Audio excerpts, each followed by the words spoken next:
Ladies and gentlemen, our next guest was actually the very first recipient of the Rotary Foundation Postgraduate Global Scholarship to be granted by District 9800. She was hosted in London by the Rotary Club of Barnet in 2013-14, where she undertook a Masters in Public Health at the London School of Hygiene and Tropical Medicine. She also, by the way, holds a bachelor's degree in optometry from the University of Melbourne and a master's in optometry from the University of New South Wales. She is a recipient of an Australian, or was a recipient of an Australian Youth Ambassador for Development Fellowship from AusAid, which then saw her volunteer with the International Centre for Eye Care Education in Vietnam. She's also worked with Indigenous Australians and with eye care programs in New Guinea and Sri Lanka. She is, if that's not enough, also the coordinator for Melbourne West of the Welcome Dinner Project, which is a fabulous national kind of grassroots community initiative that connects new Australians or established Australians with newly arrived Australians over a shared meal to promote friendships and connections with community, which is where I had the good fortune of meeting Lien and seeing her in action just a few weeks ago. Here to share her experiences and reflections as a global scholar, would you please welcome Lien Trinh.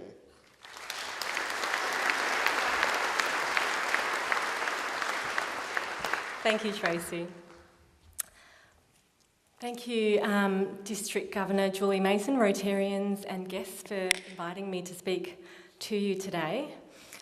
To put this talk into perspective, if Tracy hasn't done so for you already, I thought I'd give you a snapshot of my life prior to the completion of my degree in London.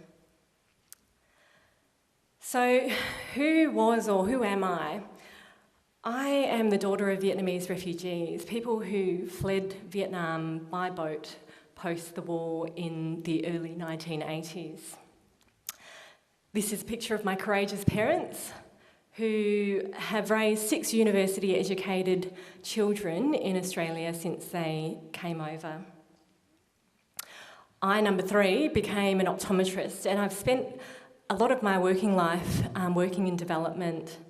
I began the work the year after I graduated from University of Melbourne, and I flew to Sri Lanka with the Brian Holden Vision Institute to provide relief post the Boxing Day tsunami of 2004. From there, I've been in Vietnam with Brian Holden, and I've been in Papua New Guinea with the Fred Hollows Foundation, where we were building the capacity of doctors and nurses over there. But it was my work in remote Indigenous communities where I observed poorer access to services, poorer management of very common eye conditions, and much poorer eye health, that I decided that I would take a different path to providing services alone. And I wanted to take a path that would allow me to be a little bit more impactful. So with the support of the Rotary Club of Melbourne, District 9800U, and the Rotary Foundation, I went to London and completed a Master of Public Health at the London School of Hygiene and Tropical Medicine. Now, I've been asked to share with you a few key lessons that I learned in my time over there. So the first thing is to take action. And a great example of action was during the AIDS epidemic of the early 1980s. Many of you might remember that it was a time where there was a lot of confusion, and in retrospect, a time that lacked compassion, a time that saw inadequate action from governments in both democratic and non-democratic nations. And deaths were occurring, not exclusive to, but more commonly in the marginalised and ostracised sections of our society, so among homosexuals, drug users and prostitutes. And so there was this mass hysteria and fear among the people, which meant that the government's response was just to ignore the epidemic, and the epidemic was also ignored by research and even by health organisations. But it was the activism and the mobilisation of grassroots movements that were portrayed in this documentary, How to Survive a Plague, that saw people's perceptions change, and it has saved so many lives up to this day. So one of the key lessons that I took away from London was to take action. Take action about when you see injustices.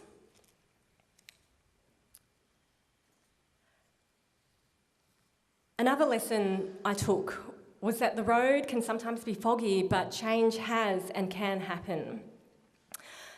About 9 years ago, it would have been perfectly acceptable for this room to be filled with the noxious fumes being inhaled and exhaled by about 1 in 6 of you here. It's hard to imagine and difficult to remember an Australia where smoking was so ubiquitous. But it was only about 35 years ago that a third of us over the age of 18 years were smokers. And the first solid evidence that tobacco caused harm was actually in a report in 1964 that had reviewed over 7,000 scientific articles to show conclusive, solid evidence about the harm caused by smoking cigarettes, lung cancer, heart disease, and those harms even through passive smoking that were occurring. But the tobacco companies were powerful, they were politically influential, and they had endless resources to, over the course of the following 40 years, find strategies to grow their business, which was causing mass harm globally. They deliberately set up their own research companies to misinform governments and the public about the harmful effects of smoking. They muddied the science and claimed that smoking cigarettes was no more harmful than when you were frying potatoes. They spend billions of dollars marketing their brands to make smoking appear cool, and they spend billions of dollars lobbying governments. They sponsored major sporting events. Many of you will remember the Benson and Hedges World Series Cup, which ironically has now been taken over by VB. This New York Times article is from 1994. So in 1994, the top executives from 7 of the largest American tobacco companies testified in Congress that they did not believe that smoking cigarettes was addictive. Thankfully, Australia has been quite progressive in their tobacco reforms. And our country is actually the country that many others look to try to influence their own health policies with regards to tobacco. So no smoking has been allowed in, no advertising, has been allowed in Australia for the last 40 years, and now not even the actual cigarette packets can be displayed. Smoking has been banned in indoor public spaces, and this ban is soon to be extended to outdoor public spaces shortly. So tobacco has been, and still is actually, embedded in many societies, but this shows that it can be unravelled, and against all the odds, change can happen. Now, I'll just leave you on one final lesson, and that was for me to combine my own learning with my lived experience to be the best that I could be. And I've not returned to Australia after studying in London as an Indigenous eye health expert. In fact, I returned to Australia with a lot more questions and a little bit more baggage than I had anticipated. But over the course of my final months of pregnancy, I was able to work with the Indigenous Eye Health Unit at the University of Melbourne with Professor Hugh Taylor. And we convened a roundtable of national experts in health promotion to develop a strategy that was aimed at helping Indigenous Australians with diabetes realise the potentially devastating effects of what diabetes can do to eyesight, and also to help them realise their need for eye care. And then I experienced motherhood, and many of you will understand the trials and tribulations in the first year of parenthood.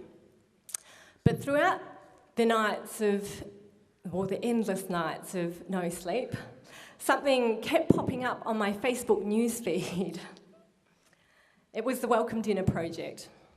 And it was this simple idea to connect newly arrived people to Australia with established Australians over a potluck meal in a local home. And it resonated with me because my parents had come to Australia by boat. And I knew how it might feel to be in a foreign country and not have any understanding of what Australia has to offer. And it resonated because I really believe that we need to join the dots in our communities to celebrate our cultural diversity in Australia and provide a platform in which mutual understanding of the other can occur so that people can connect in their community. And so for the last 6 months or so, I've been coordinating the project in Melbourne's West, collaborating with corporates, councils, government and non-government services, and so many volunteers to roll out the project and create this grassroots community movement for community connection. Something really wonderful is happening in Melbourne at the moment, and it is being owned and run by communities.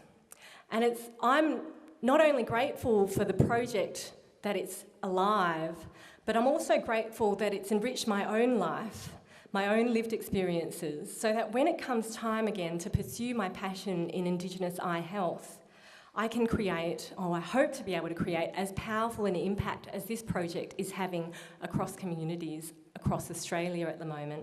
And I encourage everyone, when you leave this conference, to go and seek out the Welcome Dinner Project and bring it to your community. Thank you for your attention.